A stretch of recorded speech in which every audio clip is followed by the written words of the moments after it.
एखाद्या पार्टनरला इंटिमसी हवी असते आणि हं. एखाद्या पार्टनरची इच्छा नसते. तर मग एक पार्टनर फ्रस्ट्रेशनमध्ये राहतो आणि एक पार्टनर त्याच्याबद्दल अनअवेअर राहतो. म्हणजे डिझायर हां, मिसमॅच. दुसरी जी समस्या आहे ती पुरुषांच्या संदर्भात. तुम्ही इरेक्टाईल डिस्फंक्शन नावाचा आजार ऐकला असेल. याच्यामध्ये हां. काय होतं, की जी प्रमुख क्रिया करत असतानाच किंवा करण्यापूर्वीच इरेक्शन येत नाही. म्हणजे लिंगाला ती प्रॉपर त्राटता येत नाही. ओके. हां. त्यामुळे किंवा टिकून राहत नाही. त्यामुळे संबंध व्यवस्थित त्या होत नाहीत. हां. ही दुसरी.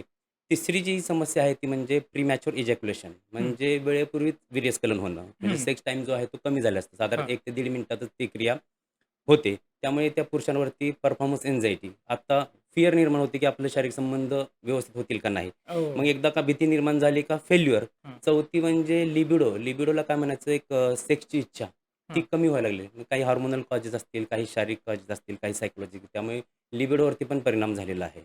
यानंतर आणखी काय सांगता येईल, की स्त्रियांमध्ये जर पाहायला गेलं हां. तर पेन ड्युरिंग सेक्शुअल इंटरकोर्स.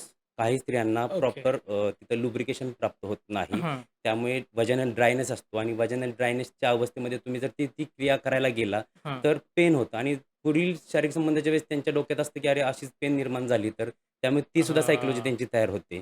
त्यामुळे अराउजल कमी म्हणजे इच्छा कमी होत नाही, डिझायर कमी होणं, आनंद त्यातून न मिळणं, असमाधान मिळणं, भीती हां. मनात बसणं, अशा प्रकारच्या काही समस्या व्हायला लागलेल्या आहेत.